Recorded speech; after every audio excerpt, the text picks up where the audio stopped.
1947 में मिली भारत की आज़ादी सिर्फ कैलेंडर की एक तारीख नहीं है। नहीं, ये तो 70 साल लंबे एक संघर्ष, अनगिनत बलिदानों और एक सपने के सच होने की कहानी है। ये कहानी है एक ऐसे देश के जन्म की जिसने इतने सालों की गुलामी के बाद अपनी आवाज़ को फिर से पाया। तो चलिए इस बेहद दिलचस्प सफ़र को और करीब से देखते हैं। तो ये पूरा सफर दिखता कैसा है? देखिए, इसकी एक संगठित शुरुआत होती है 1885 में, जब इंडियन नेशनल कांग्रेस बनी। ये विरोध की पहली बड़ी चिंगारी थी। फिर 1905 के स्वदेशी आंदोलन ने इस आग को और हवा दी। इसके बाद 1915 में महात्मा गांधी की भारत वापसी ने इस लड़ाई को एक बिल्कुल नई दिशा दे दी। और देखते ही देखते 1942 में भारत छोड़ो आंदोलन के साथ ये अपने चरम पर पहुंच गया। और फिर आखिर में 1947 में आज़ादी तो मिली, लेकिन मिली बंटवारे की एक बहुत बड़ी कीमत पर। इस पूरी कहानी को बेहतर ढंग से समझने के लिए हम इसे 5 पड़ावों में देखेंगे। सबसे पहले बात करेंगे जागरण की, मतलब राष्ट्रवाद की वो पहली लहर कैसे उठी। फिर चलेंगे विभाजित कांग्रेस के दौर में, जहां आंदोलन खुद अपनी राह तलाश रहा था। इसके बाद आएगा गांधी के जन आंदोलनों का दौर, जिसने पूरे देश को एक साथ ला खड़ा किया। फिर देखेंगे क्रांति और संकल्प का वो दौर, और आखिर में हम पहुंचेंगे स्वतंत्रता और विभाजन की कहानी पर। तो कहानी की शुरुआत कहाँ से होती है? ये शुरू होती है 1870 के दशक से। ये वो दौर था जब ब्रिटिश राज के खिलाफ गुस्सा अब सिर्फ दबी दबी आवाज़ों में नहीं था, बल्कि लोग एकजुट होकर अपनी बात कहने लगे थे। शायद पहली बार लोग अपने छोटे छोटे राज्यों या रजवाड़ों से ऊपर उठकर एक पूरे भारत के बारे में सोचने लगे थे। तो क्या ये सब अचानक हुआ? नहीं, एक बड़ी नेशनल पार्टी बनने से बहुत पहले ही देश के अलग अलग कोनों में राजनीतिक चेतना जाग रही थी।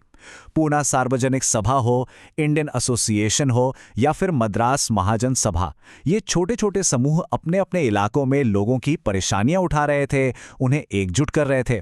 असल में यही वो नींव बन रहे थे जिस पर आगे चलकर कांग्रेस जैसी बड़ी इमारत खड़ी होने वाली थी। देखिए, हर आग को भड़कने के लिए एक चिंगारी की जरूरत होती है, और यहां वो चिंगारी थी ब्रिटिश सरकार की अपनी ही ज्यादतियां। 1878 का आर्म्स एक्ट, सोचिए, ये कानून भारतीयों को अपनी रक्षा के लिए हथियार रखने से भी मना करता था। और फिर था वर्नैक्युलर प्रेस एक्ट, जिसने भारतीय भाषाओं के अखबारों का गला घोट दिया। इन कानूनों ने लोगों को ये एहसास दिलाया कि लड़ाई सिर्फ अधिकारों की नहीं, बल्कि आत्मसम्मान की भी है। तो अब इन अलग अलग आवाज़ों को एक साथ लाने की ज़रूरत महसूस हुई, और इसी ज़रूरत से जन्म हुआ भारत की पहली पैन इंडिया पॉलिटिकल पार्टी का। लेकिन जब इतने सारे लोग एक साथ आते हैं तो सोच भी अलग अलग होती है ना? बस यहीं से कांग्रेस के अंदर एक नई बहस शुरू हुई कि आज़ादी की राह आखिर होगी कौन सी। बात है दिसंबर 1885 की, जगह बॉम्बे। जरा सोचिए, देश के कोने कोने से आए 72 प्रतिनिधि, अलग अलग भाषाएं बोलने वाले, अलग अलग धर्मों को मानने वाले, लेकिन मकसद सिर्फ एक ऐसी संस्था बनाना जो पूरे हिंदुस्तान की आवाज बन सके। और यहीं जन्म हुआ इंडियन नेशनल कांग्रेस का। लेकिन पार्टी के अंदर जल्द ही 2 सोच साफ नजर आने लगीं। एक तरफ थे नरमपंथी, जिनका तरीका था अर्जियां लिखना, मीटिंग करना और ब्रिटिश सिस्टम के अंदर रहकर ही सुधारों की मांग करना। वहीं दूसरी तरफ थे गरमपंथी।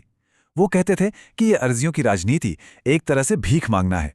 उनका मानना था कि आज़ादी मांगी नहीं जाती, उसे हासिल किया जाता है। और इसी गरम दल की सोच को एक जबरदस्त आवाज दी बाल गंगाधर तिलक ने। उनका यह नारा, स्वराज मेरा जन्मसिद्ध अधिकार है और मैं इसे लेकर रहूंगा, ये सिर्फ कुछ शब्द नहीं थे, ये एक तरह का ऐलान था कि अब भारत अपने भविष्य का फैसला खुद करेगा। स्वदेशी मतलब जो कुछ भी है अपने देश का, ये शब्द गरम दल वालों का सबसे बड़ा हथियार बना। और ये हथियार सबसे ज्यादा कारगर कब साबित हुआ? 1905 में, जब अंग्रेजों ने बंगाल को बांटने का फैसला किया। आइडिया सिंपल था, अंग्रेजी माल का बॉयकॉट करो और भारत में बनी चीजें, भारत के स्कूल, भारत के उद्योग, इनको बढ़ावा दो, देश को आत्मनिर्भर बनाओ।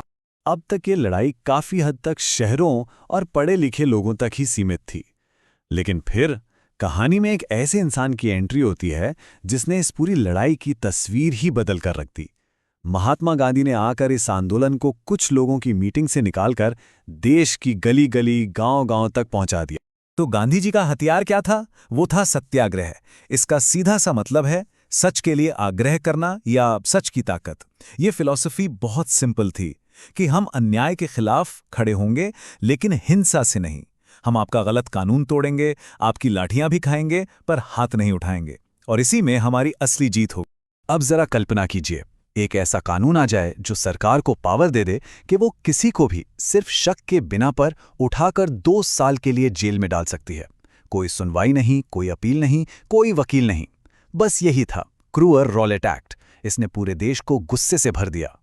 और फिर आया भारतीय इतिहास का वो काला दिन, 13 अप्रैल 1919, अमृतसर का जलियांवाला बाग। एक शांतिपूर्ण सभा पर जनरल डायर के हुक्म पर अंधाधुंध गोलियां बरसाई गई। सैकड़ों निहत्थे लोग, बच्चे, बूढ़े, औरतें मारे गए। इस एक घटना ने पूरे देश की आत्मा को झंझोड़ कर रख दिया। जलियांवाला बाग के बाद अब चुप बैठना नामुमकिन था। इसी गुस्से से पैदा हुआ असहयोग आंदोलन। ये पहली बार था जब पूरा देश एक साथ, एक आवाज में कह रहा था, हम आपके साथ सहयोग नहीं करेंगे। वकीलों ने कोर्ट छोड़े, स्टूडेंट्स ने स्कूल कॉलेज छोड़े, विदेशी कपड़ों की होली जलाई गई। इसने अंग्रेजी हुकूमत की नींव हिलाकर रख दी। लेकिन फिर चौरी चौरा में हिंसा हो गई और गांधी जी के लिए अहिंसा सबसे ऊपर थी। इसलिए उन्होंने फौरन आंदोलन वापस ले लिया। तो अब आंदोलन एक नए फेज में दाखिल हो रहा था। अब बात छोटे मोटे सुधारों की नहीं थी, अब मांग थी पूर्ण स्वराज की, मतलब कंप्लीट इंडिपेंडेंस। और इस मंजिल तक पहुंचने के लिए अब 2 रास्ते साफ नजर आ रहे थे। एक गांधी जी का अहिंसक रास्ता और दूसरा क्रांतिकारियों का रास्ता। गांधी जी का तरीका देखिए। उन्होंने हथियार बनाया नमक को। जी हां, नमक, एक ऐसी चीज जो हर घर में इस्तेमाल होती है, और अंग्रेजों ने उस पर भी टैक्स लगा दिया था।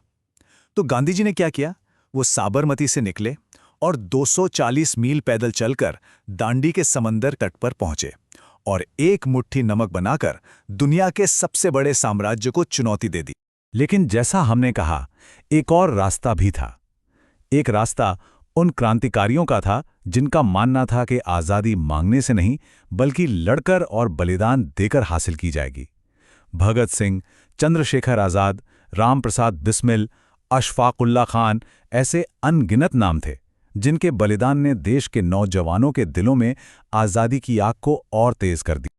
और अब हम आ पहुंचे हैं कहानी के आखिरी पड़ाव पर, द फाइनल चैप्टर। दूसरा विश्व युद्ध चल रहा है।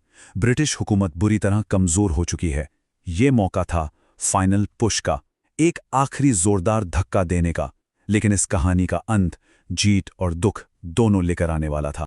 और ये आखिरी धक्का था गांधी जी का ये नारा, करो या मरो। ये भारत छोड़ो आंदोलन की शुरुआत थी।